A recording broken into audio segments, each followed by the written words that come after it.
bukit ni lah, bukit yang menjadi saksi perutusan Nabi secara rasmi oleh Jibril alaihissalam, dan diturunkan buat pertama kalinya ayat Al-Quran wahyu kepada Rasul sallallahu alaihi wasallam daripada surah Al-Alaq. A'udzubillahi minasyaitonirrajim. Iqra bismi rabbikal ladzi khalaq, khalaqal insana min 'alaq, iqra wa rabbukal akram, alladzi 'allama bil qalam, 'allamal insana ma lam ya'lam. Ini ayat yang pertama yang diturunkan pada bulan Ramadan kepada Rasulullah SAW. Jadi Nabi diutuskan oleh Allah dengan pertemuan dengan Jibril AS di atas puncak bukit ini pada bulan Ramadan. Jadi haji dan haji sekalian, bukit ini dinamakan Jabal Nur, bukit cahaya. Jadi Nabi SAW diilhamkan Allah kepadanya, kepada baginda, kelazatan, kenikmatan dalam menyendiri. Sebelum baginda beberapa 2-3 tahun sebelum baginda diutus menjadi Rasul. Jadi baginda, waktu baginda umur 35 tahun, baginda dah masyhur di kalangan di bibir orang-orang Mekah setelah baginda telah menyelesaikan satu isu yang sangat besar berlaku pada orang Mekah waktu itu. Apa dia? Hajarul Aswad.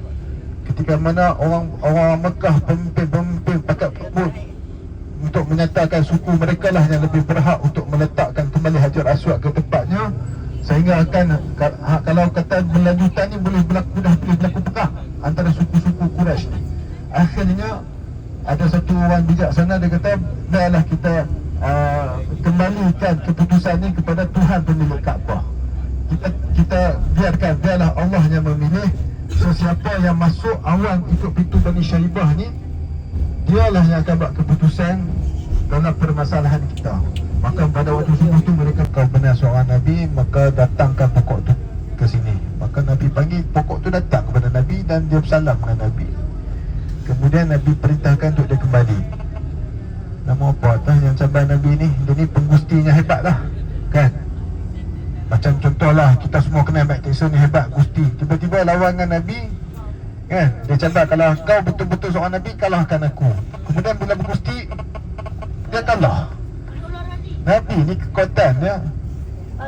Kekuatan Nabi ni berapa puluh orang manusia biasa.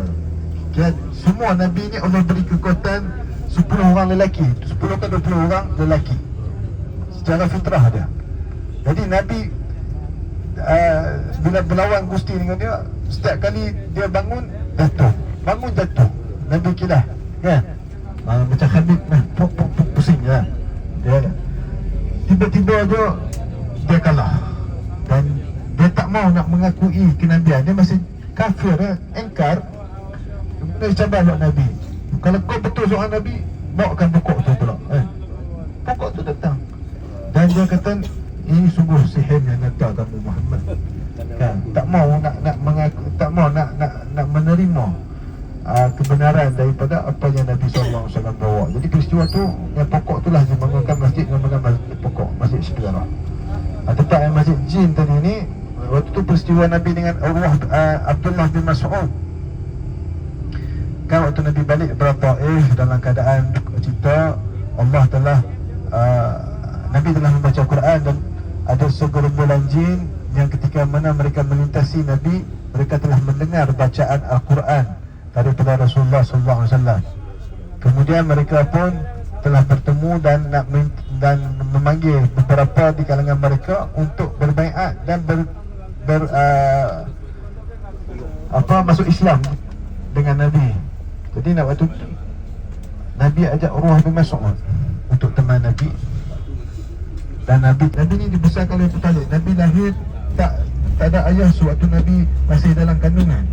Nabi masih berumur 6 bulan dalam kandungan, ayah Nabi mati, ayah Nabi wafat. Kemudian Nabi dipelihara, dijaga oleh ibunya. Kemudian ibunya meninggal. Kemudian Nabi dijaga oleh datuknya sampai umur 8 tahun. Kemudian datuknya meninggal.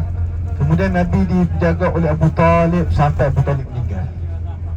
Jadi memang Abu Talib ni pangkat bapa saudara, tapi hubungan dengan Nabi macam bapa dengan anak. Memang hubungan yang kuat. Beginilah keadaan puasa pertama di Arab Saudi, dan sekarang saya berada di Mekkatul Mukarramah.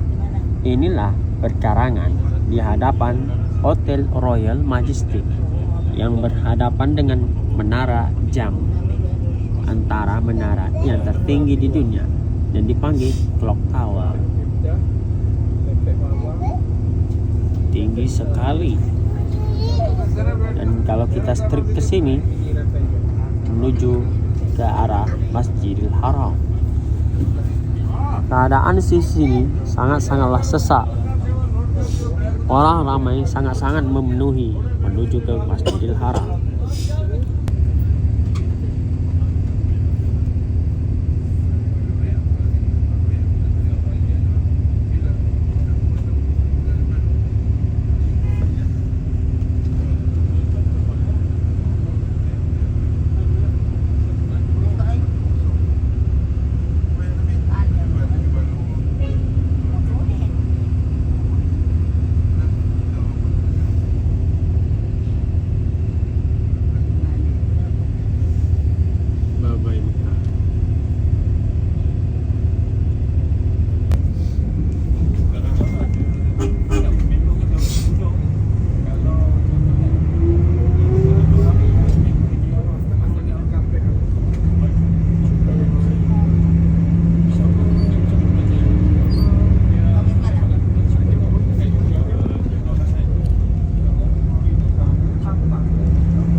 Besar lagi tepi ni.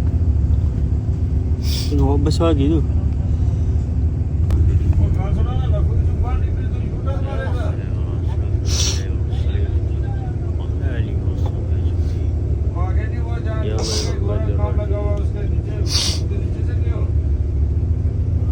Inilah bumi Mekah.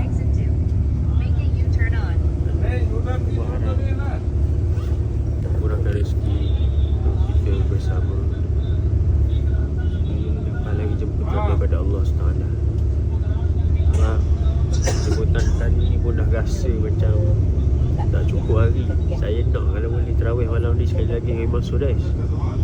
Tapi apakan daya, saya sangat bersyukur. Saya sangat bersyukur. Semalam Allah mengabulkan doa saya. Orang datang lagi lepas.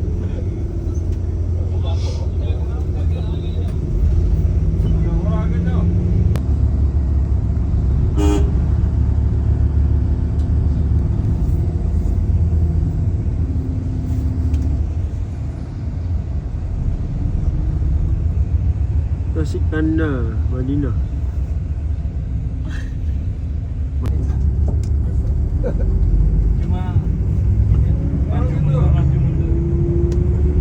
Oh, bilang kerja gitu.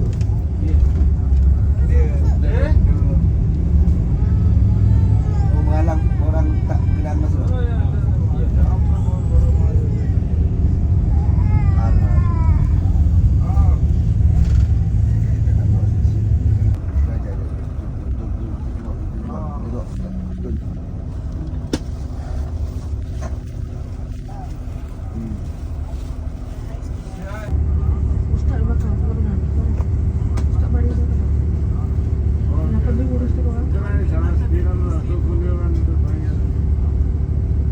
Insaf Travel naik train.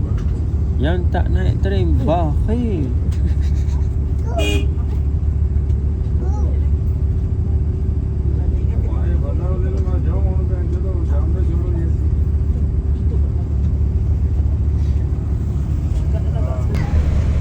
Ini saja jemaah yang tinggal.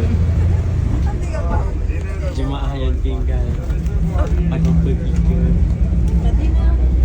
Macam private trip. Madinah. Madinah tu Nabi. Ni saja jemaah yang ada. Allah. Satu bas sewa.